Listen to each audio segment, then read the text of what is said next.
क्या है सबसे पहले एनसीईआरटी में? बायोडायवर्सिटी है।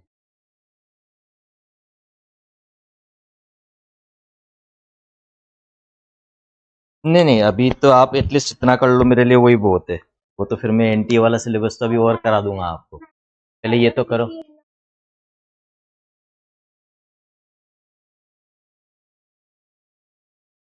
तो व्हाट इज लिविंग बताओ, चलो। लिविंग में सबसे पहले दो फीचर रहते हैं, कैरेक्टरिस्टिक फीचर और डिफाइनिंग फीचर। कैरेक्टरिस्टिक फीचर वो एनी फीचर हो सकता है किसी भी ट्रेट का, जैसे ब्लू आइज, राइटिंग, लर्निंग, ये सब। और डिफाइनिंग फीचर जो 100% लिविंग में मिले और 0% नॉन लिविंग में मिले। सबसे पहले इसमें हम बात करते हैं ग्रोथ की। ग्रोथ के ट्वाइन फीचर रहते हैं, एक तो मास में इंक्रीज होना और एक नंबर ऑफ सेल्स बढ़ना। ठीक है, उसके बाद अगर हम प्लांट्स की यूनिसेल्युलर की बात करें, उसमें ग्रोथ होती है पर साथ में साइमल्टेनियसली नंबर्स भी बढ़ता है। सबसे पहले मेरे को ये बताओ, what are the 3 defining features of living organisms? Raise your hands. कौन कौन बता सकता है कि लिविंग ऑर्गेनिजम्स के 3 डिफाइनिंग फीचर्स कौन कौन से होते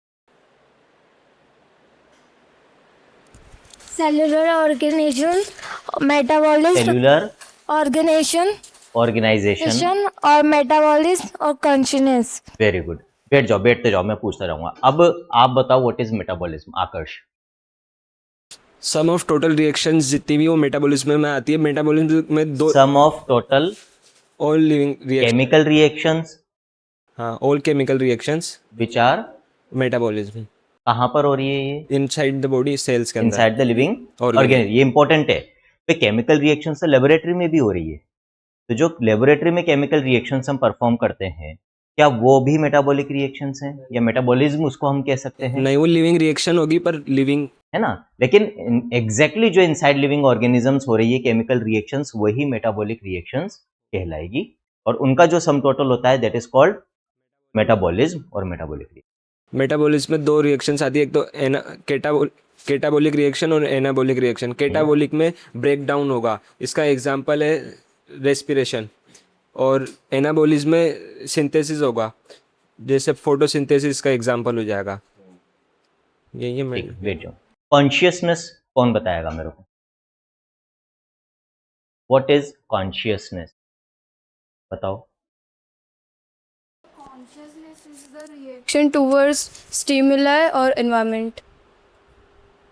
वापस से बोलो। Reaction against. स्टिमुलस और एन एनवायरनमेंट। ठीक है, अब इसमें एनसीईआरटी एक चीज बोलती है कि कॉन्शियसनेस तो आपको सारे लिविंग ऑर्गेनिजम्स में मिलेगी, बट ह्यूमंस अकेले ऑर्गेनिजम्स हैं जिनके अंदर सेल्फ सेल्फ कॉन्शियसनेस। कॉन्शियस मिले। What is the difference between self conscious? Sir self consciousness सिर्फ ह्यूमंस में मिलती है और बाकी ऑर्गेनिजम्स में कॉन्शियसनेस मिलती है। सेल्फ कॉन्शियसनेस ह्यूमंस में मिलती है और वो डिफाइनिंग फीचर नहीं होता है, और कॉन्शियसनेस डिफाइनिंग फीचर है। मैं तो ये पूछ रहा हूँ कि सेल्फ कॉन्शियसनेस और कॉन्शियसनेस में अंतर क्या है? ये तो आपने बोल दिया कि चलिए ठीक है, क्योंकि सेल्फ कॉन्शियसनेस सिर्फ ह्यूमंस में मिल रही है तो हम उसको डिफाइनिंग फीचर नहीं कह रहे, क्योंकि डिफाइनिंग फीचर के लिए मेन क्राइटेरिया क्या होता है?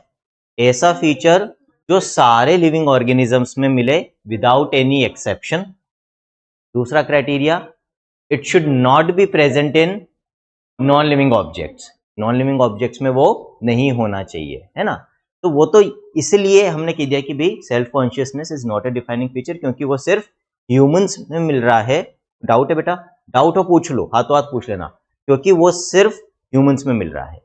लेकिन defining feature should be present in all living organisms without exception, और नॉन लिविंग में नहीं होना चाहिए। लेकिन मेरा क्वेश्चन ये है कि जैसे हमने कॉन्शियसनेस को डिफाइन किया, है ना, it is, we can say, response और रिएक्शन टू एक्सटर्नल स्टिमुलाई और द एनवायरमेंटल स्टिमुलाई। अब मेरा क्वेश्चन ये है कि how will you differentiate between consciousness and self consciousness? क्या अंतर है? भाई हम कह रहे हैं कि ह्यूमंस ज्यादा एडवांस हैं because they have got self consciousness, तो ऐसा क्या डिफरेंस आ गया कॉन्शियसनेस और सेल्फ कॉन्शियसनेस? सर क्योंकि सेल्फ कॉन्शियसनेस ह्यूमंस में इसलिए होता है क्योंकि ह्यूमन ब्रेन ज़्यादा डेवलप्ड और एडवांस है बाकी ऑर्गेनिज्म की वजह से, तो वो ज़्यादा मतलब हमें क्या क्वालिटी दे रही है सेल्फ कॉन्शियसनेस, कोई बताना चाहेगा? फ्यूचर के लिए अवेयर भी। ठीक है, like comma person or living or who that whoever comma persons में होता है सेल्फ कॉन्शियसनेस, वो लिविंग फीचर होता है पर है ना। बहुत सिंपल तरीके से बैठ जाओ। देखो बहुत सिंपल तरीके से इसको अपन समझें। जैसे मान लो आपके पेट में दर्द हो रहा है, जानवरों के भी जब शरीर में दर्द होता है तो उनको पता चल जाता है, लेकिन क्या वो उस लेवल के एक्शंस ले सकते हैं, प्रिकॉशंस या प्रिवेंटिव मेजर्स या क्यूरेटिव एजेंट मेजर्स जो आप ले सकते हो, क्या वो ले पाते हैं? है ना?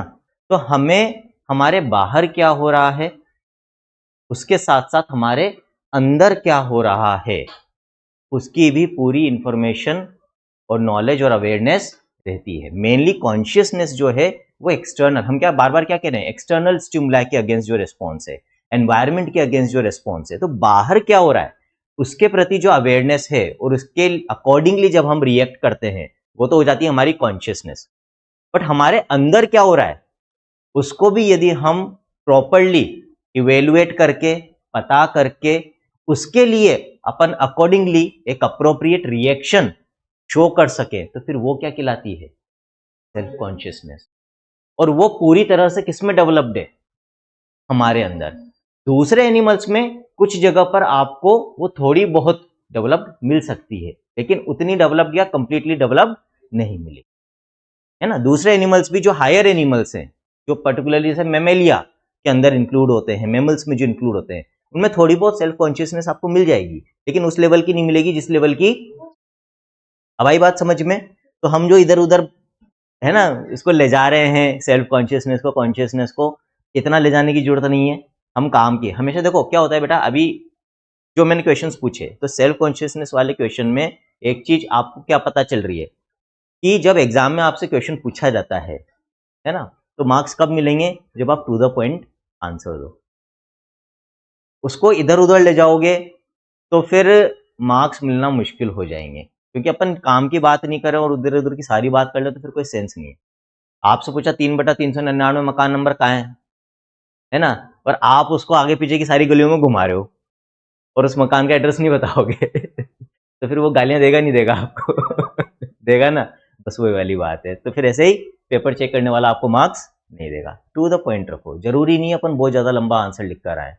यदि आप कम लाइन्स में, कम वर्ड्स में भी प्रॉपर जो उसको आंसर चाहिए लिख कर आ रहे हो, आपको मार्क्स मिले। और ये चीज मैं पहले भी बोल चुका हूँ, बोर्ड्स में अपन दोनों के लिए जैसे तैयारी कर रहे हैं, तो नीट के लिए के साथ साथ अपने को बोर्ड्स को भी बराबर इंपॉर्टेंस देनी है। ऐसा नहीं होना चाहिए कि बोर्ड्स हमारे इग्नोर्ड रह रहे हैं। तो बोर्ड्स में एक स्मार्टनेस शो करने का तरीका होता है, इससे कोई मतलब नहीं आप बहुत ज्यादा लिख रहे हो, सुंदर लिखो, सिस्टमेटिक लिखो, स्पेसेस प्रॉपर छोड़ो, हेडलाइंस, सब हेडलाइंस प्रॉपर लिखो, अंडरलाइन करो, जहां डायग्राम बनाने की गुंजाइश हो वहां पर डायग्राम जरूर बनाओ। ठीक है, यदि ये सारे काम कर रहे हो तो एक स्टूडेंट जो एक पेज का आंसर लिख के आया है लेकिन बिल्कुल हैफेजर्डली, है ना, ऐसे ही बस कुचेड़े मार दिए, चाहे उसने सब कुछ लिखा हो, एक चाहे आपने उससे कम लिखा हो, उसका आधे पेज का आंसर लिखा हो, लेकिन जो पूछा गया था वो सब कवर कर लिया, सिस्टमेटिक वे में लिखा है, डेफिनेटली आपको ज्यादा मार्क्स मिलेगा ना, तो इसका ध्यान रखना। ठीक, डिफाइनिंग फीचर्स की बात होगी। अब जो और फीचर्स हैं लिविंग ऑर्गेनिजम्स के, जो फीचर्स तो हैं लिविंग ऑर्गेनिजम्स के लेकिन डिफाइनिंग नहीं है, वो कौन कौन बताएगा मेरे को, कौन कौन से होते हैं और कौन कौन बताएगा? 2-3 जन ही पढ़ के आए हैं क्या भाई? सब पढ़ो भाई, बताओ, कोशिश करो, कोई दिक्कत नहीं है। अभी एक तो बोला ही था शुरुआत में, आकर्ष ने शुरुआत ही कर दी थी बोलना, है ना, ग्रोथ। अब ग्रोथ के बारे में थोड़ा बहुत कौन बता सकता है कि भाई ग्रोथ क्या होती है और ग्रोथ क्यों डिफाइनिंग फीचर नहीं है ना, ये इंपॉर्टेंट है। Why is growth not a defining feature? अभी डिफाइनिंग फीचर के लिए हमने क्या कैरेक्टर बोले भाई, क्या क्राइटेरिया बोले? सारे लिविंग ऑर्गेनिजम्स में होना चाहिए विदाउट एनी एक्सेप्शन। क्या ग्रोथ सारे लिविंग ऑर्गेनिजम्स में मिलती है? यस और नो? कितने लोग कह रहे हैं यस, रेज योर हैंड्स। कि ग्रोथ सारे लिविंग ऑर्गेनिजम्स में मिलती है, रेज योर हैंड्स, नीचे कर लो। बाकी क्या कह रहे हैं कि ग्रोथ सारे लिविंग ऑर्गेनिजम्स में नहीं मिलती? कौन कौन कह रहा है? गिरीश ने हाथ नहीं उठाया था, तो चलो ये तो क्लियर हो गया कि ग्रोथ सारे लिविंग ऑर्गेनिजम्स में मिलती है विदाउट एनी एक्सेप्शन। इसका मतलब दूसरा क्राइटेरिया फुलफिल नहीं कर रहा ग्रोथ, कौन सा? It should not be present in non living objects. इसका मतलब ग्रोथ नॉन लिविंग ऑब्जेक्ट्स में मिलती है। Example? Sir non living organism में जैसे ग्रोथ के ट्विन फीचर्स होते हैं, एक तो इंक्रीज इन नंबर और increase in mass. Increase in number of what? और इंक्रीज इन नंबर मीन्स मतलब वो अपने एक से दो हो रहे हैं। देखो, जब ऑर्गेनिज्म 1 से 2 हो रहा है तो वो तो फिर पॉपुलेशन ग्रोथ होगी, है ना। हम अभी इंडिविजुअल की ग्रोथ की बात कर रहे हैं, तो यहाँ पर क्या होना चाहिए? Increase in the number of cells, ठीक है ना। आगे बढ़ो। तो नॉन लिविंग जो थिंग्स हो गए, सैंड ड्यून्स हो गए, माउंटेन्स हो गए, उनमें एक्यूमिनेशन ऑफ मटेरियल सब्सटेंस हो जाता है। सैंड ड्यून्स में सैंड आके इकट्ठी हो गई तो उसकी मास में इंक्रीज हो गया, तो उसमें ग्रोथ हो रही है। ठीक है, अब कौन मुझे ये बताएगा कि लिविंग ऑर्गेनिजम्स की ग्रोथ और नॉन लिविंग ऑब्जेक्ट्स की ग्रोथ में क्या डिफरेंस होता है? ग्रोथ तो दोनों में है, इसका मतलब, है ना, बट लिविंग की ग्रोथ में और नॉन लिविंग की ग्रोथ में कुछ तो डिफरेंस होना चाहिए। Who will tell? आप, हाँ बोलो। तो सैंडल्स और माउंटेन्स में तो है ना बाहर से वो ग्रोथ होती है, और है ना लिविंग्स में तो ना अंदर वो कैसे? इंटरेस्ट। हम, चलो ठीक है, जैसे आपने बोला सैंड ड्यून्स में और माउंटेन्स में एक्सटर्नली ग्रोथ हो रही है। एक्सटर्नल ग्रोथ का मतलब जो भी उनके ऊपर मटेरियल डिपोजिशन हो रहा है वो बाहर से हो रहा है। Very good. अब हमारी ग्रोथ इंटरनली हो रही है, इसका मतलब क्या है? जो भी सेल्स का डिवीजन होता है, ठीक है, या जो सेल्स एडअप हो रही है वो फ्रॉम इनसाइड हो रही है। जैसे हम स्किन की, सिंपल बात है स्किन। अब मुझे ये बताओ, आपकी स्किन में लगातार डेड सेल्स का रिमूवल और नई सेल्स का फॉर्मेशन हो रहा है, नहीं हो रहा? हो रहा है।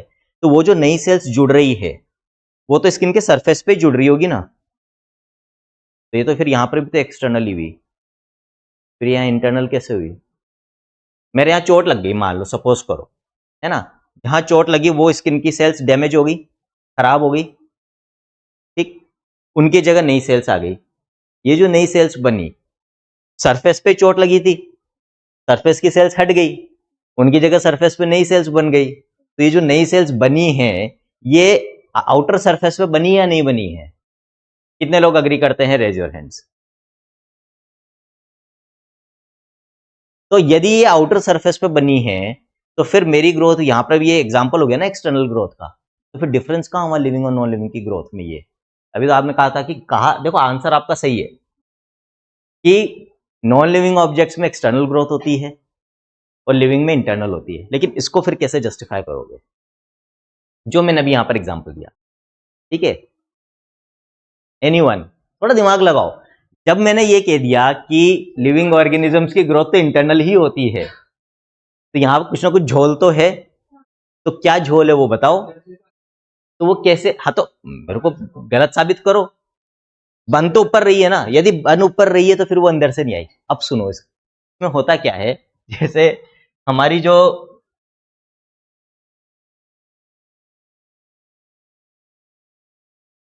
अपनी स्किन जो है उसमें मल्टीपल लेयर्स होती है।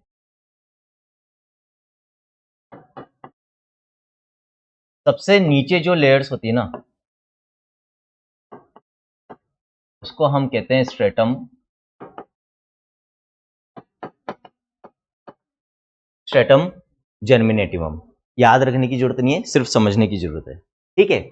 फिर बीच में करीब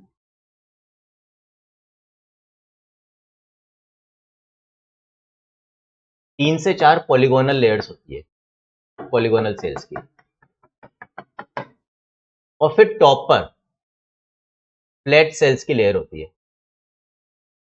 आप जब स्ट्रक्चरल ऑर्गेनाइजेशन इन एनिमल्स चैप्टर पढ़ते हो तो वहां पर टाइप ऑफ सेल्स आती है। तो हमारी बॉडी में कुछ बिल्कुल फ्लैट सेल्स होती है जिनको हम स्क्वेमस सेल्स कहते हैं, कुछ क्यूब जैसी होती है, क्यूबोइडल सेल्स कहते हैं, कुछ लंबी कॉलम की तरह, पिलर की तरह होती है जिनको हम कॉलमनर सेल्स कहते हैं, है ना।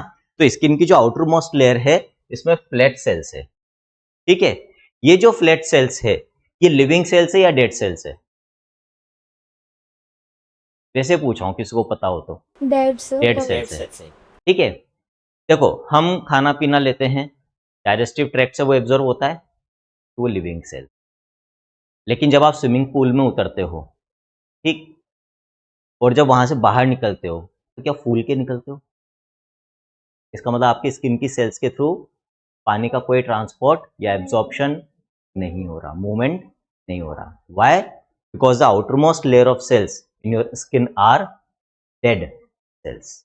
ये डेड होती है because of the presence of a protein called keratin, जिसके आपके बाल भी बने हुए हैं।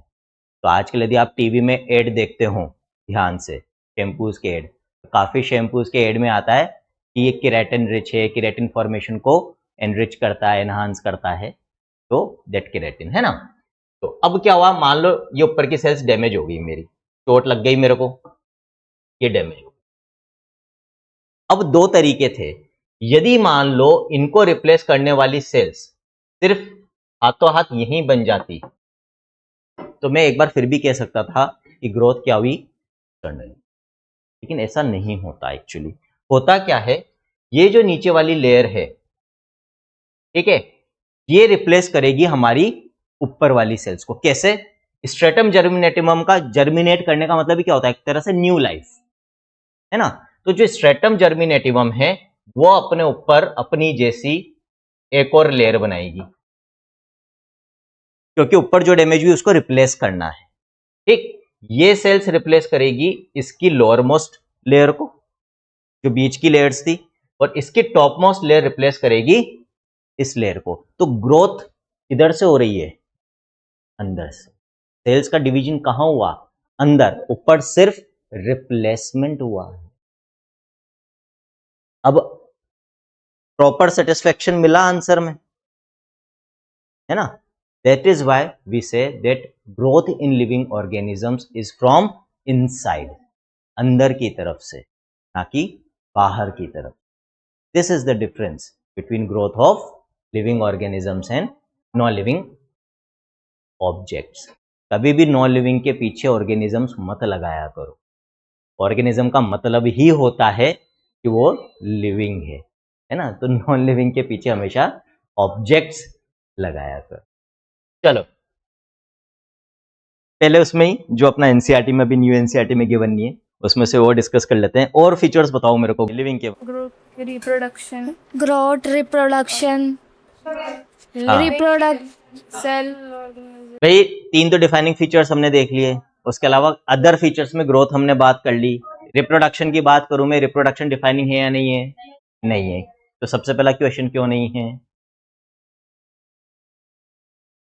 रेज योर हैंड्स, कौन कौन आंसर देना चाहता है, पता तो चले कौन कौन पढ़ के आया है। सोनाक्षी बताओ। भैया सर, मतलब सारे लिविंग ऑर्गेनिजम्स जो है उसमें मतलब नहीं होता, मतलब कुछ कुछ में कुछ एक्सेप्शंस आर देयर। क्या है वो? मतलब कुछ हनी वर्कर बीज होती है, उनमें नहीं होता है। चलो ठीक है, वेरी गुड। और कोई एग्जांपल्स? ह्यूमंस के अंदर इनफर्टाइल कपल्स हैं। ह्यूमंस में भी कई कपल्स ऐसे होते हैं due to some reason, may be some disease may be there, structural abnormalities may be there और anything because of which they are not able to bear child. तो हैं तो वो भी लिविंग ही, मर थोड़ी गए हैं, है ना। तो और कोई एग्जांपल? अभी किसी ने बोला है, मैंने सुना है एम से, म्यूल। म्यूल क्या होता है? मेल हॉर्स, फीमेल खच्चर। मेल हॉर्स और फीमेल डोंकी के रिप्रोडक्शन से बनता खच्चर। इंटिग हॉर्स और डोंकी का जो हाइब्रिड होता है दैट इज म्यूल, है ना। अब वो स्टेराइल क्यों होता है? सर, क्योंकि अगर कोई दो स्पीशीज से अलग अलग स्पीशी के लोग इंटरब्रीड करते हैं तो उनके जो मतलब उनका जो वो ऑफस्प्रिंग निकलता है वो हमेशा वो नॉन फर्टाइल होता है। Why? This is my question. ये तो फैक्ट हो गया, दिस इज अ फैक्ट, है ना। ये फैक्ट है कि जब दो क्लोजली रिलेटेड स्पीशीज के बीच में हम इंटरस्पेसिफिक हाइब्रिडाइजेशन करवाते हैं, मतलब उनके बीच में ब्रीडिंग करवाते हैं, तो जो प्रोडक्ट होता है, जो हाइब्रिड होता है, प्रोजेनी होती है, that is sterile. My question is why is that progeny sterile? नहीं होता तो क्या होता? इसको ऐसे सोचो, यदि इंटरस्पेसिफिक हाइब्रिडाइजेशन करा के लायन और टाइगर के बीच में भी होता है ऐसा, है ना, करवाते हैं, तो मेरा प्रश्न ये है, सपोज करो नेचर में ऐसा होता कि ये जो हम इंटरस्पेसिफिक हाइब्रिडाइजेशन करवा रहे हैं, इनसे पैदा होने वाले ऑर्गेनिजम्स जो हैं, प्रोजेनी है, यदि वो भी फर्टाइल होते तो क्या होता? अब इसका तो आंसर फटाफट दे सकते हो आप। एक नई स्पीशीज बनती नहीं बनती? बनती। रिप्रोडक्शन। स्पीशीज की डेफिनेशन क्या होती है? चलो अब यहां से हम स्पीशीज की बस इतना ही कि ग्रुप ऑफ ये तो देखो एनसीईआरटी ने दे रखी है टेक्सोनॉमी के हिसाब से। Group of individual. Group of individual who reproduce and give rise to same species, मतलब same organism as they are. अभी भी इनकम्प्लीट है। Group of similar organisms who have potential to breed together to give rise to similar offsprings। आपने ये बोला अभी भी incomplete है, एक वर्ड मिसिंग है, one word is missing. Group of similar organisms or with fundamental similarities having potential to breed together to give rise to similar fertile offspring। कहने का मतलब यदि दो ऑर्गेनिजम्स जो दिखने में भी सिमिलर हैं आपस में ब्रीड कर सकते हैं और उस मेल फीमेल की ब्रीडिंग से जो प्रोजेनी प्रोड्यूस हो रही है, नेक्स्ट जनरेशन पैदा हो रही है, वो उनके जैसी भी दिखे प्लस फर्टाइल भी हो, मतलब वो भी अपने जैसे और ऑर्गेनिजम्स पैदा करने की कैपेसिटी रखती हो, तो ही हम कहेंगे कि वो जो दोनों के बीच में ब्रीडिंग हुई थी वो दोनों एक ही स्पीशीज के थे। अब अपन यहां पर आ जाते हैं म्यूल के ऊपर। यहाँ हॉर्स और डोंकी के बीच में ब्रीडिंग करवा रहे हैं, ठीक है साहब, दो लिविंग ऑर्गेनिजम्स, उनके बीच में ब्रीडिंग हुई। थोड़े थोड़े बहुत हम कह सकते हैं एक जैसे भी दिखते हैं, पूरी तरह से हम कह सकते हैं कि ऐसा नहीं है कि हाँ कि भाई एक 2 पे चल रहा है एक 4 पे चल रहा है, दोनों 4 पे ही चल रहे हैं, है ना। तो एक की हाइट थोड़ी कम है, एक की हाइट थोड़ी ज्यादा है, लेकिन फिर भी काफी हद तक देखा जाए भाई यदि मैं हाथी से कंपेयर करूं गधे को, तो गधा ज्यादा घोड़े की तरह दिखेगा या हाथी ज्यादा घोड़े की तरह दिखेगा? गधा ही दिख रहा है ना, ठीक है। तो अब उन दोनों की ब्रीडिंग से म्यूल हुआ, लेकिन म्यूल खुद म्यूल्स पैदा नहीं कर पा रहा, इसीलिए म्यूल एक स्पीशीज नहीं है। इससे क्या हुआ, हॉर्स और डोंकी जो ऑलरेडी एस्टेब्लिश्ड स्पीशीज थे उनकी आइडेंटिटी मेंटेन्ड रह रही है। हॉर्स रहेंगे, डोंकी रहेंगे, और ऐसा हमेशा चलता रहेगा। क्यों? क्योंकि म्यूल्स आगे अपने जैसे और पैदा नहीं कर सकते। अब सपोज करो म्यूल्स फर्टाइल होते, ठीक है, तो क्या होता, धीरे धीरे हॉर्स और डोंकीज एलिमिनेट हो जाते। क्यों हो जाते? क्योंकि हमारे लिए ज्यादा फायदे के क्या हैं, म्यूल्स। और नेचर, या पढ़ोगे इवोल्यूशन में, नेचर में there is natural selection, survival of the fittest, है ना। जिसके पास ज्यादा सुपीरियर क्वालिटीज है, फेवरेबल कैरेक्टर्स हैं सर्वाइवल के लिए, धीरे धीरे उसका नंबर बढ़ता जाता है। भाई हमारे काम का म्यूल है, उसको खिलाना कम पड़ता है, काम ज्यादा करता है इन कंपैरिजन टू गधा और घोड़ा। घोड़ा काम तो बहुत ज्यादा करता है लेकिन खाता उससे डबल है ना। और गधा है कम खाता है लेकिन काम बहुत कम करता है, वहां नुकसान था। तो फिर हम क्या करते, यदि म्यूल फर्टाइल होता तो एक बार म्यूल्स को पैदा करने के बाद हम म्यूल्स का ही पॉपुलेशन बढ़वाते। जो खाना हम गधे और मिक्स हो गया वो, है ना, हाइब्रिड बन गया नाम में भी है ना। तो जो खाना हम गधे और घोड़े को दे रहे थे उसको काट कर हम किधर देते, धीरे धीरे नेचर में सर्वाइवल गधे और घोड़े का। आगे बात समझ में?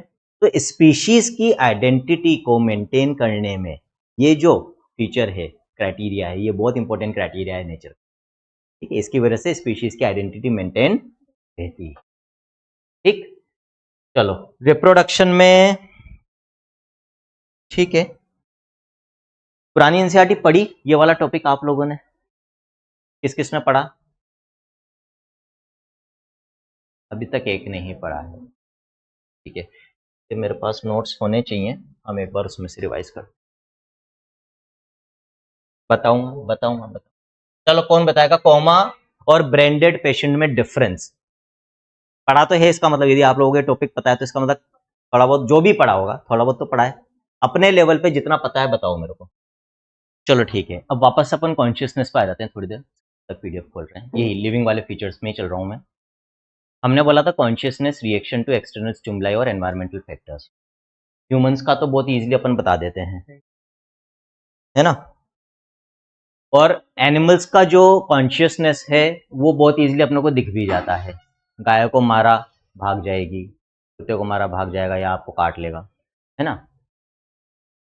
दोनों चीज पॉसिबल है भाई हंसने की बात है इसमें, है ना। प्लांट्स में आपको कॉन्शियसनेस कैसे दिखे?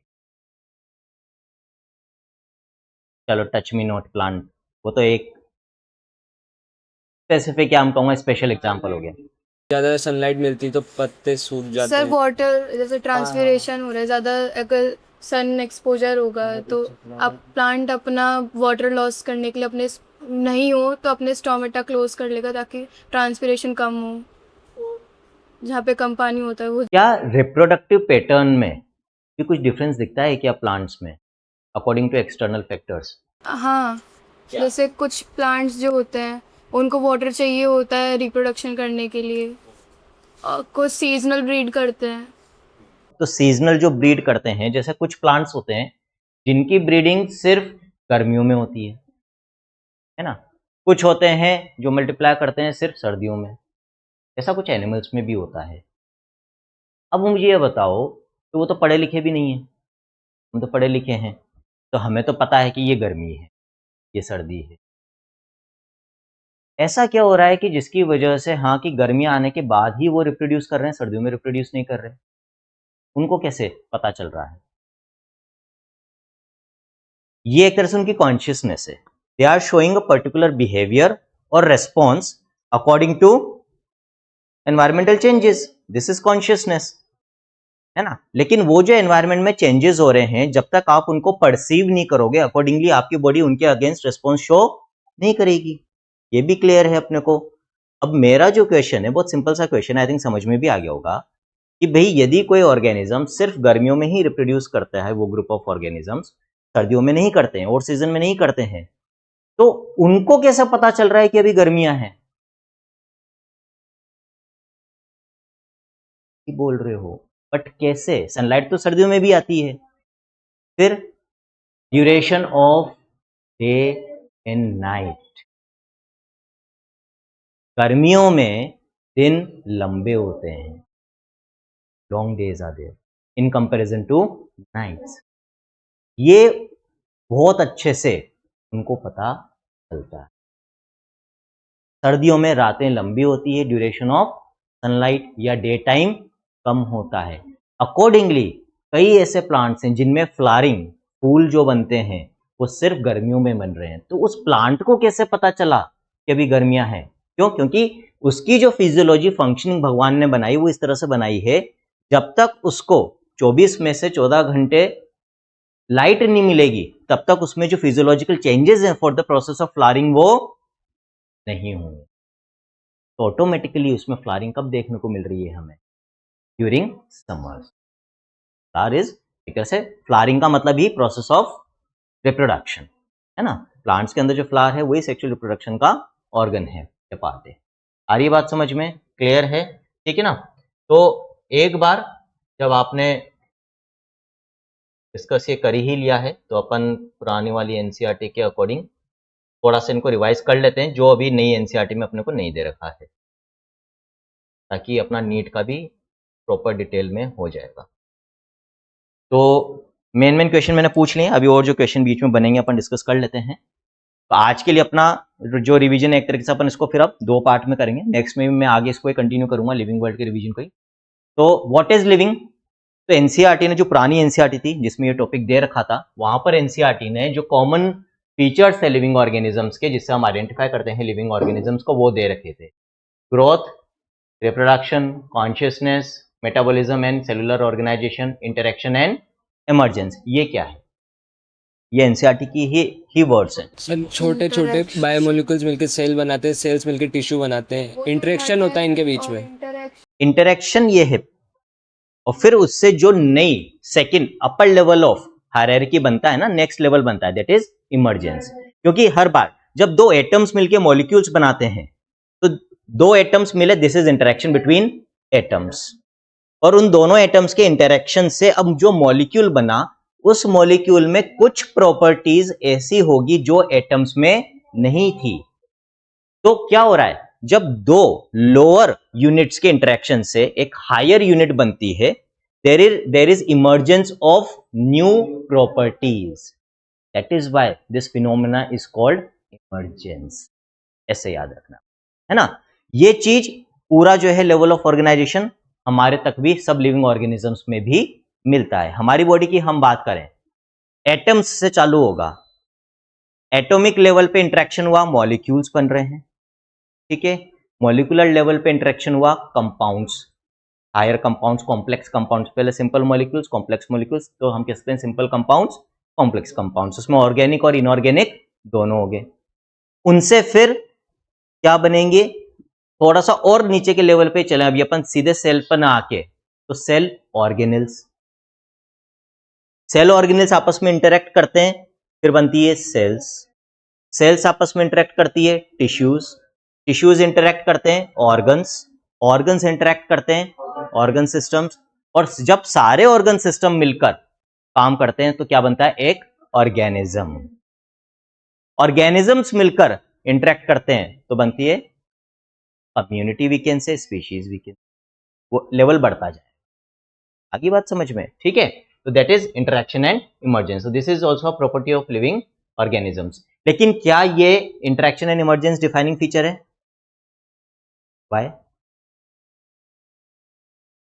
नॉन लिविंग ऑब्जेक्ट्स में मिल सकता है।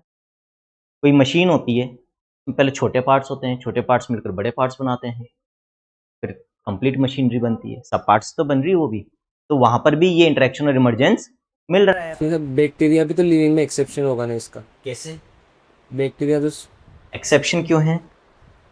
पूछ रहा हूँ सर, होगा हाँ नहीं, तो आपने पूछा, लेकिन क्यों? क्योंकि हमें तो पहले ही सिंगल्स, तो सिंगल सेल्ड ऑर्गेनिज्म में बेटा सेल के नीचे भी तो इंटरेक्शन और इमर्जेंस है ना। अभी अपने बोला ना, एटम्स से मॉलिक्यूल्स, मॉलिक्यूल्स से सेल ऑर्गेनेल्स, और सेल ऑर्गेनेल से सेल, तो यहां तक का जो इंटरेक्शन और इमर्जेंस है ये बैक्टीरिया के अंदर भी मिल रहा है। बैक्टीरिया भी एक लिविंग सेल है। जो कंट्रोवर्सी है कि लिविंग है या नहीं है, वो किसके ऊपर है? वायरस, वायरस के ऊपर। वाई? सर क्योंकि वायरस तभी एक्ट करता है जब वो किसी लिविंग बॉडी के अंदर जाके, जब वायरस किसी भी लिविंग सेल के बाहर है, मतलब हवा में है, तब वो एक सिंपल क्रिस्टल के फॉर्म में है, सिंपल एक नॉन लिविंग पार्टिकल के फॉर्म में है। इसीलिए अभी तक हम वायरस को ना तो प्रॉपर्ली लिविंग में रखते हैं, ना ही प्रॉपर्ली नॉन लिविंग में रखते हैं, है ना। फिर जो अपन ने बात करी थी अभी कि भाई बहुत सारे फीचर्स होते हैं लिविंग ऑर्गेनिजम्स में, उनमें से 3 डिफाइनिंग है, कॉन्शियसनेस, मेटाबॉलिज्म, सेलुलर ऑर्गेनाइजेशंस, बाकी नहीं है। तो सबको अपन एक बार डिस्कस करेंगे, जो जो एनसीईआरटी ने आपको दे रखा है पुराने वाले में, क्योंकि वहां से नीट में क्वेश्चन बन सकता है। तो ग्रोथ, ऑल लिविंग ऑर्गेनिजम्स, सब में आपको ग्रोथ मिलती है, अपन ने डिस्कस कर लिया। Growth is characterised by increase in mass और increase in number of cells. Organisms grow by, आ गया यहाँ पर जो नंबर बढ़ रहा है वो किसका बढ़ रहा है? सेल डिवीजन से सेल्स का बढ़ रहा है। In plants growth by cell division occurs continuously throughout their life. तो यहां पर डिफरेंस है एनिमल ग्रोथ में और प्लांट ग्रोथ में। प्लांट्स की ग्रोथ थ्रू आउट लाइफ चलती है, लेकिन एनिमल्स की एक लिमिटेड सर्टेन एज तक चलती है। जैसे हमारी जो मेजर ग्रोथ होती है वो 18 से 20 साल तक हो जाती है ना। In animals growth is seen only up to a certain age, however cell division occurs in certain tissues to replace. अब 18 से 20 साल के बाद भी लेकिन लगातार जो डैमेज्ड सेल्स है वो खत्म हो रही है और उनको रिप्लेस करने के लिए नई सेल्स बन रही है। तो वो मेनली एक मेंटेनेंस प्रोसेस है, लेकिन जो मेजर ग्रोथ है वो मेनली 18-20 साल तक होती है, ठीक है। One can easily observe growth by cell division in vitro cultures by simply counting the number of cells under the microscope. In vitro, in vivo, क्या डिफरेंस होता है? In vitro inside outside cell, the- in vivo in vitro outside. Outside, और in vivo inside living organism, living body और living cell, ठीक है। ये दोनों words का मतलब होता है। In majority of higher plants and animals, growth and reproduction are mutually exclusive events. Important line है एनसीईआरटी की, मतलब बताओ। एक्सक्लूसिव मतलब अपने आप में इंडिपेंडेंट है वो, क्योंकि हाँ, मतलब वो डिपेंडेंट नहीं, क्योंकि यूनिसेलुलर ऑर्गेनिज्म में ग्रोथ के साथ साथ रिप्रोडक्शन हो जाता है ना। कि हायर प्लांट्स और एनिमल्स की बात करें, हमारी बात करें, तो इसीलिए मैंने आप लोगों को टोका था जब आपने बोला था ना कि सर ग्रोथ इज व्हाट, तो आपने क्या बोला था सर? एक ऑर्गेनिज्म दो, that is reproduction actually, that is not growth। जब अपन हायर एनिमल्स और प्लांट्स की बात करते हैं तो वहां पर रिप्रोडक्शन और ग्रोथ अलग अलग चीजें हैं। हाँ, लोअर ऑर्गेनिजम्स के केस में ग्रोथ और रिप्रोडक्शन में डिफरेंस नहीं होता। जो सिंगल सेल, जैसे अमीबा है ना, अब अमीबा है ही वो सिंगल सेल्ड ऑर्गेनिज्म। अब जब वो डिवाइड करेगा 1 से 2 सेल बनेगी, तो वो ग्रोथ भी हो गई, लेकिन वहां पे 1 से 2 अमीबा बन रहे हैं, तो वो इसीलिए यहां पर साफ साफ लिख रखा है एनसीईआरटी ने कि in majority of higher plants and animals, तो ऑलरेडी उसने लगा दिया हायर ऑर्गेनिजम्स में ही ग्रोथ और रिप्रोडक्शन म्यूचुअली एक्सक्लूसिव इवेंट्स, यानी कि अलग अलग होते हैं, इंडिपेंडेंट इवेंट्स होते हैं। Non living objects also grow by accumulation of materials on the surface. तो नॉन लिविंग की जो ग्रोथ होती है एक्सटर्नली होती है, बाहर मटेरियल जमा होने से। जैसे कई बार आप पढ़ाई नहीं करते हो, 6-6 महीने तक किताबें शेल्फ में लगी रहती है, तो उसके ऊपर मिट्टी जमती नहीं जमती है ना, कि सर कई बार नहीं, हमेशा ऐसा होता है हमारे साथ तो अभी भी घर पे चलोगे तो मिल जाएगी बहुत सारी किताबें ऐसी। तो वजन बढ़ा नहीं बढ़ा, मास बढ़ा नहीं बढ़ा किताब का, बढ़ गया ना, और वो धूल बाहर से जमा हुई, अंदर से पैदा करी थी किताब ने बाहर से, तो दैट इज ऑल्सो ग्रोथ, है ना। तो माउंटेन्स, बॉल्डर्स, सैंड माउंट्स, ये जितने भी होते हैं इनमें एक्सटर्नल ग्रोथ मिल रही है क्योंकि नॉन लिविंग है। इन living organisms growth is from inside, हमारे अंदर से होती है। Since growth is shown by both living organisms as well as non-living objects, it cannot be taken as a defining property or a defining feature of living organisms.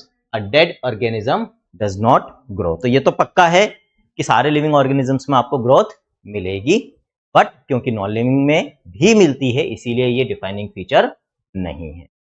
Second, reproduction, again a feature of living organism but not a defining feature. Multicellular organisms exhibit sexual as well as, कुछ में दोनों मिलते हैं, कुछ में सिर्फ sexual मिलता है, तो असेक्सुअल रिप्रोडक्शन भी। एग्जांपल्स ऑफ असेक्सुअल रिप्रोडक्शन में जो कॉमन एग्जांपल्स आपको एनसीईआरटी ने दे रखे थे, असेक्सुअल स्पोर्स से फंजाई में होता है, बडिंग से यीस्ट और हाइड्रा में होता है, fragmentation planaria, fungi, filamentous algae, protonema of Moses. Animal kingdom चालू हो गया क्या? कहां तक पढ़ लिया? 1 मिनट बेटा, कहां तक पढ़ लिया? डाइजेशन चलने वाला है। Sir body plan basis of classification पढ़ रहा हूं, चलो ठीक है। फिर सर टू बहुत रीजनरेशन सारे और ऐसे example- फ्रेगमेंटेशन में क्या होगा? प्लेन एरिया में तो टू रीजनरेशन भी मिलती है, तो फिर इनमें डिफरेंस क्या होगा? देखो, फ्रेगमेंटेशन में स्पेसिफिक पार्ट यदि कट हुआ है तो ही वो ग्रो करेगा, और ट्रू रीजनरेशन में बॉडी का कोई भी पार्ट यदि कट हुआ है तो वो ग्रो करेगा। आ रही बात समझ में? क्लियर? इतना से डिफरेंस है मेन, यदि अपन ट्रू रीजनरेशन और फ्रेगमेंटेशन में डिफरेंशिएट करना है, बेसिक डिफरेंस, ठीक है। बाकी ये जो आप एग्जांपल्स की बात कर रहे हो, एग्जांपल्स बेटा बहुत सारे हैं, सिर्फ प्लेटीहेल्मिन्थीज ही नहीं, इसके अलावा भी आपको एकाइनोडर्मिटा में भी मिल जाएगा फ्रेगमेंटेशन, समझ रहे हो। तो एग्जांपल्स यहाँ तो एनसीईआरटी ने सिर्फ मेन ऐसे ही समझाने के पर्पज से एग्जांपल दे रखे। These are not the complete list of examples, याद रखना ये कंप्लीट लिस्ट नहीं है ना। तो चाहे बडिंग की हम बात करें, बडिंग भी इनके अलावा बहुत सारे ऑर्गेनिजम्स में मिलती है, ठीक है। अपन चाहे स्पोरिंग की बात करें, स्पोर्ट्स की बात करें, तो फंजाई के अलावा भी आपको और ऑर्गेनिजम्स में रिप्रोडक्शन बाय स्पोर्ट्स मिल जाएगा बेटा। फ्रेगमेंटेशन में भी इन चारों के अलावा भी आपको कई और ऑर्गेनिजम्स में रिप्रोडक्शन बाय फ्रेगमेंटेशन मिल जाएगा, ठीक है ना। In unicellular organisms reproduction is synonymous with growth, that is increase in number of cells. जो अभी अपन ने बात करी थी, जब अपन यूनिसेलुलर ऑर्गेनिजम्स की बात करते हैं तो वहां पर ग्रोथ और रिप्रोडक्शन एक ही है, सिनोनिम्स है, पर्यायवाची है। सिनोनिम्स का मतलब पर्यायवाची, ठीक है। There are many organisms which do not reproduce, ये अपन ने ऑलरेडी डिस्कस कर ही लिया, तीनों एग्जांपल्स भी डिस्कस कर लिए थे। एक्सेप्शंस हैं, चाहे इनफर्टाइल ह्यूमन बीइंग्स की बात करें, वर्कर बीज की बात करें हम, या फिर म्यूल्स की बात करें, तो ये कुछ ऐसे एग्जांपल्स हैं जो लिविंग तो हैं बट रिप्रोडक्शन की जो प्रॉपर्टी है वो शो नहीं करते। तो hence reproduction can not be an all inclusive defining characteristic of living organisms. तो यहाँ पर देखो, ग्रोथ और रिप्रोडक्शन ये दोनों डिफाइनिंग फीचर नहीं है, इसके रीजन दोनों जगह अलग अलग हैं। ग्रोथ का नहीं होने का रीजन था कि वो नॉन लिविंग में भी मिलती है ना। रिप्रोडक्शन में लिविंग में एक्सेप्शन, लिविंग में एक्सेप्शन है, प्लस नॉन लिविंग में नहीं मिलती।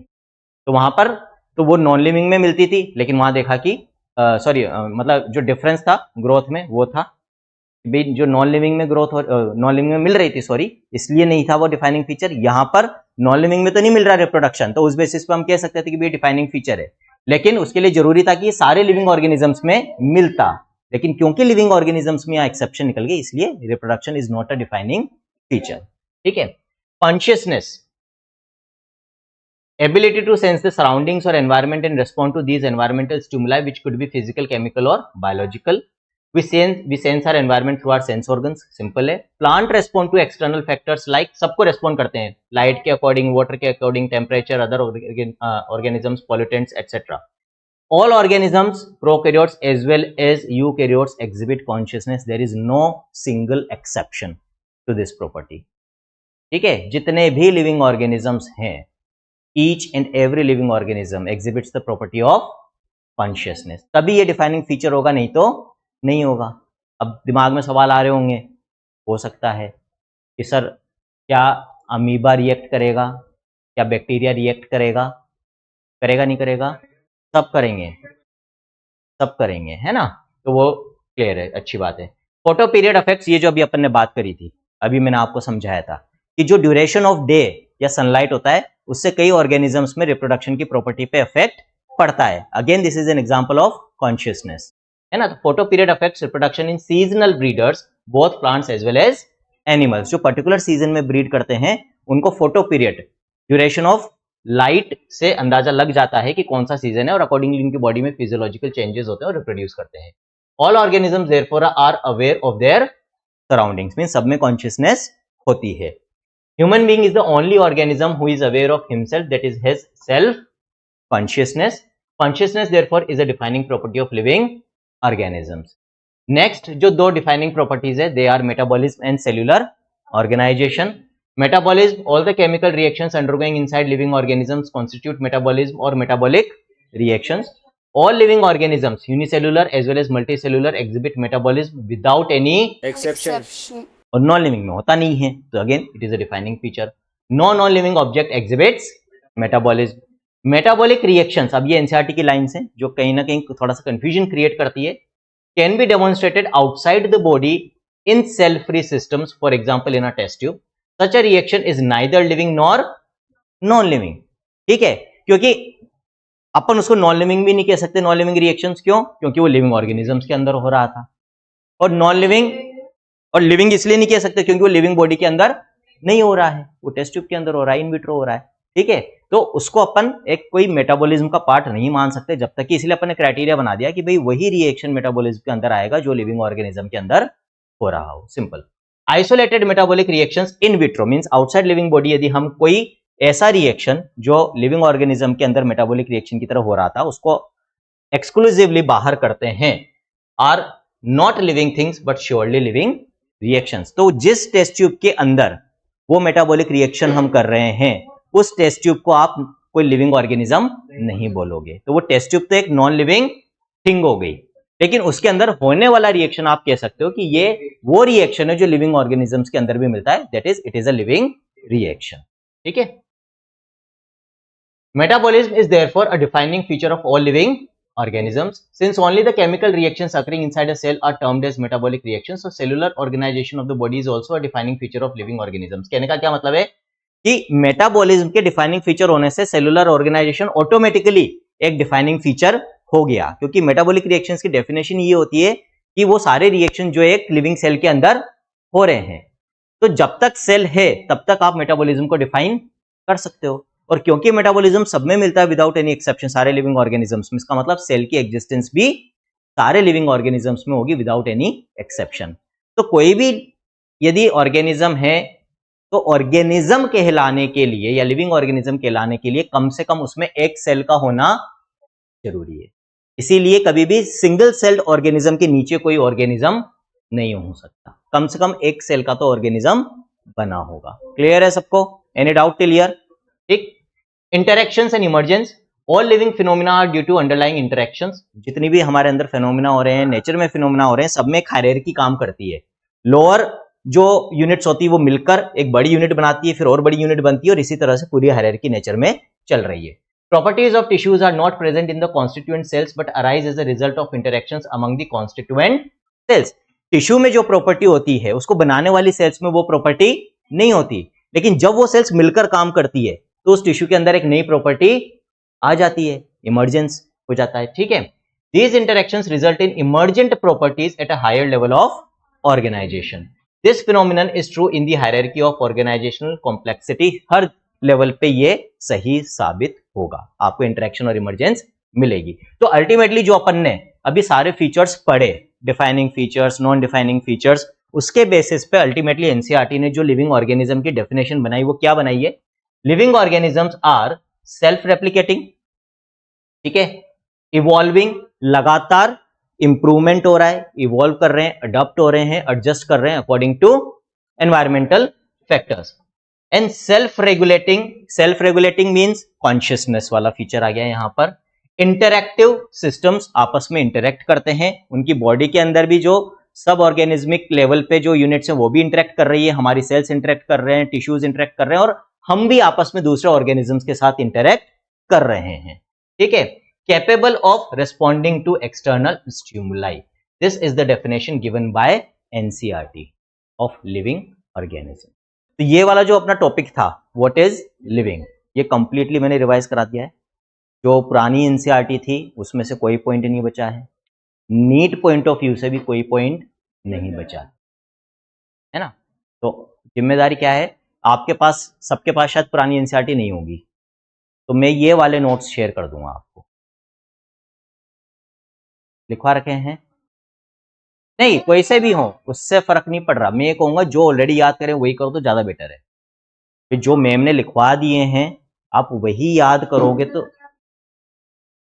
हाँ मैं ग्रुप पे शेयर कर दूंगा, क्योंकि दो दो अलग अलग पीडीएफ याद करोगे तो फिर दोनों याद नहीं होगी। कोशिश ये करनी चाहिए एक पीडीएफ जो हमने याद करी उसी को आप बार बार रिवाइज करो। मैंने कुछ नहीं करा, मैं तो एनसीईआरटी की लाइनें लिखी है बस उनको पॉइंट वाइज लिख दिया है। मेन तो समझने वाली बात है ना, मेन सिर्फ समझने वाली बात है। तो ये नोट्स आप भी आगे और चैप्टर्स का आराम से बना सकते हो। कभी आपको लग रहा है शॉर्ट में बनाने, मैं कुछ नहीं करता हूँ, एनसीईआरटी को मेरी शुरुआत से आदत रही है कि पैराग्राफ फॉर्म में देखो चीजें याद नहीं होती है, तो मैं क्या करता हूँ जो भी चैप्टर पैराग्राफ फॉर्म में है उसको खुद ही किताब, या तो टाइम बचाना है तो किताब में पॉइंट्स बना लेता था मैं। तो जैसे ग्रोथ वाला टॉपिक है तो मैं उसमें यहाँ से लेकर यहाँ तक फर्स्ट पॉइंट, फिर यहाँ से लेकर यहाँ तक सेकंड पॉइंट, और फिर उसको पॉइंट वाइज याद करता था। एग्जाम में भी यदि आप पॉइंट वाइज आंसर लिखोगे डेफिनेटली आपको मार्क्स ज़्यादा बेटर मिले, क्योंकि जो चेक करता है पेपर उसके लिए टाइम बचाना बहुत जरूरी है। उनको क्या होता है कि नंबर ऑफ कॉपीज के हिसाब से पैसे मिलते हैं बेटा, है ना, कि आप एक दिन में कितनी कॉपीज चेक कर रहे हो, पर कॉपी का पैसा होता है। तो कोई भी समझदार इंसान हर कॉपी को कम से कम टाइम देना चाहेगा।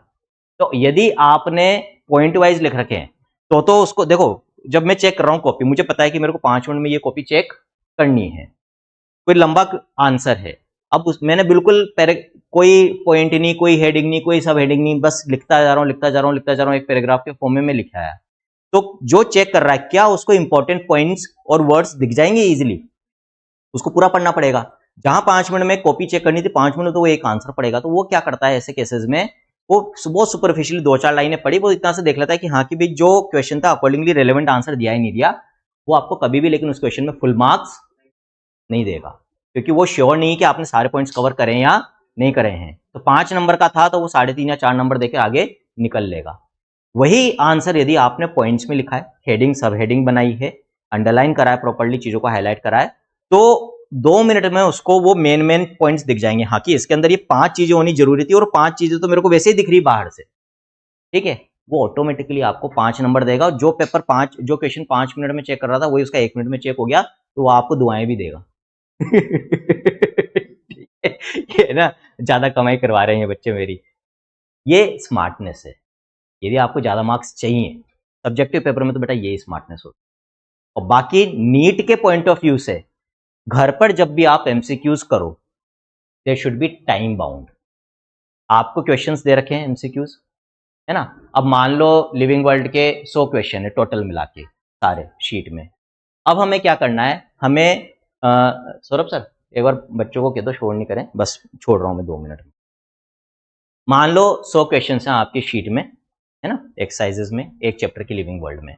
अब जब आप नीट दोगे कितना ड्यूरेशन होता है टोटल, 3 घंटे, है ना। कितने क्वेश्चन करने, 180।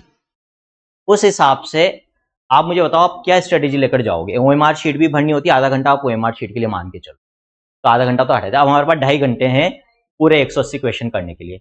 कितना टाइम दोगे आप तीनों सब्जेक्ट्स को, बताओ how much time will you give. Sir biology जल्दी हो जाती तो बायोलॉजी को 1 हार 40, 50, 60 this is the ideal strategy for opting NEET paper. Maximum time for opting biology 40 minutes, maximum time for opting chemistry 50 minutes, and maximum time that you should invest in for opting physics is 60 minutes. कितना हो गया 40, 50, 60 मिलाकर? 2.5 घंटा हो गया। सारी बात समझ, दिस इज मैक्सिमम टाइम। कोशिश करो बायोलॉजी 30 से 35 मिनट में हो जानी चाहिए, केमिस्ट्री 45 मिनट में हो जानी चाहिए, ताकि लास्ट में हमें एक बार सुपरफिशियली क्वेश्चंस को चेक करने का टाइम मिल जाए। ठीक है, अब ये स्पीड डेवलप कैसे होगी? आपको मतलब 30 मिनट में 100 क्वेश्चन 90 क्वेश्चन करने हैं बेटा। तो ये तभी डेवलप होएगी कि जब आप घर पे अपने क्वेश्चंस प्रैक्टिस करते हो एमसीक्यूज की, तो आप घड़ी में, जैसे मान लो 100 क्वेश्चन करने बैठे आप बायोलॉजी के, तो आप घड़ी में अलार्म लगा लो 40 मिनट्स का, कि मेरे को 40 मिनट्स में ये 100 क्वेश्चंस करने हैं। पहले ही चालू करने की पहले ही एक रफ रजिस्टर लो, तारीख डाल दो, किस चैप्टर के कर रहे हो वो एक्सरसाइज डाल दो, जो क्वेश्चन है उसमें उनके नंबर डाल दो। मान लो 100 क्वेश्चन है तो 1 2 3 4 5 6 ऐसे पूरे पहले ही 100 नंबर डाल लो। अब आप अलार्म चालू हो तो टाइमर चालू कर दो, अब आप चालू करो पेपर सोल्व करना। पहला करा आ गया, तीसरा ऑप्शन है उसका, तो 1 के आगे अपन ने 3 डाल दिया, फिर आगे बढ़े। सेकंड नहीं आया, अब कोई रजिस्टर नहीं खोलना, कुछ नहीं करना, कोई गूगल नहीं खोलना, सिर्फ आता है ठीक है, नहीं आता है उस पर गोला लगाओगे, आगे बढ़ोगे आगे बढ़ोगे। ये मान के चलो आप एग्जाम दे रहे हो, तो वहां पर एग्जाम में हम बैठे थोड़ी रहते हैं क्वेश्चन के ऊपर, नहीं आया तो आगे बढ़ना है ना। तीसरा क्वेश्चन करा आ गया, उसका आंसर अपन ने लिख दिया उसमें रफ पेपर पे 3 के आगे। चौथा क्वेश्चन ठीक है, टाइम लग रहा है, तो वहां पर आप देखो टाइम लग रहा है तो क्या मैं सॉल्यूशन तक पहुंच पा रहा हूं, है वेल एंड गुड। नहीं आ रहा है तो फिर अगेन उसके ऊपर गोला मारो, आगे बढ़ो। कुल मिलाकर कोशिश ये करनी है कि हम उस 40 मिनट में वो 100 क्वेश्चन कर पाए। शुरुआत में नहीं होंगे, हो सकता है 80 हुए 70 हुए, कोई दिक्कत नहीं है। फिर जब 40 मिनट पूरे हो जाए फिर आराम से आप चेक करो कितने हमने करे, कितने छोड़े, कितने गलत हुए। ठीक है, अब जो गलत हुए और छोड़े उनको प्रॉपर तरीके से मार्क करोगे आप शीट में कि वो क्वेश्चन है जो मेरे वीक हैं। उनसे रिलेटेड टॉपिक्स की थ्योरी को प्रॉपर्ली वापस से रजिस्टर में से पढ़ोगे, फिर उनके सॉल्यूशंस देखोगे। ठीक है, फिर 1-1.5 महीने बाद जब आप वापस रिवाइज करोगे तो आपको ये पता रहेगा कि वो कौन से क्वेश्चन थे जो फर्स्ट टाइम मेरे गलत हुए थे। यदि अगली बार सही हो रहे हैं इसका मतलब आपने अपनी वीकनेस को दूर कर लिया। This should be the mechanism. जब आप लगातार फिजिक्स, केमिस्ट्री, बायोलॉजी में ये टाइम बाउंड क्वेश्चन प्रैक्टिस करोगे ना, तो आपका दिमाग स्पीड के साथ भी एक्यूरेसी के साथ काम करना सीख जाएगा। अभी क्या होता है बेटा, आप कोई फिजिक्स का क्वेश्चन है, घर पे आराम से टेबल के ऊपर टांग रख के कर रहे हैं, साहब 15 मिनट 20 मिनट आधे घंटे में हो जाता है। यूरे का मेरे को आ गया है ना, 30 मार्क हाँ समझते हैं अपन अपने आप को। देखो मैंने आधा घंटा माता पच्ची करके आंसर निकाल लिया। भाई आप थोड़ा बेवकूफ इंसान कोई नहीं है, क्योंकि उस क्वेश्चन को करने के लिए एग्जाम में आपके पास मुश्किल से 2 मिनट होंगे, वो भी नहीं होंगे, 1.5 मिनट होगा आपके पास। और प्रॉब्लम ये आती है, बच्चे क्या कहते हैं कि सर घर पे तो वो क्वेश्चन, घर पे तो हमारे ज्यादातर क्वेश्चन हो जाते हैं, एग्जाम में नहीं होते, टेस्ट में नहीं होते। क्यों? क्योंकि घर पे तो खूब टाइम होता है, टाइम की चिंता ही नहीं करते। आप एक एक क्वेश्चन में 15 मिनट भी दे रहे हो, 20 मिनट भी दे रहे हो, बीच में रजिस्टर भी खोल रहे हो, फॉर्मूला भी देख रहे हो, सब कर रहे हो। एग्जाम के माहौल में करो तो ऑटोमेटिकली आपका ब्रेन ट्रेन हो जाएगा for speed as well as accuracy, है ना। तो ये चीज सभी चालू कर दो अभी से करोगे तब जाके 6 महीने में हम प्रिपेयर होंगे। ठीक, नेक्स्ट में भी कंटिन्यू करेंगे, परसों वापस है मेरी क्लास, उसमें भी हम लिविंग वर्ल्ड का ही रिवीजन करेंगे। कोशिश करूंगा उसमें अपन इसको कंप्लीट कर लें। और पढ़ के आओगे तो मजा भी आएगा और आपका चैप्टर क्लास में ही तैयार हो जाएगा। नहीं भूलोगे, पूरे साल नहीं भूलोगे, मेरी गारंटी है।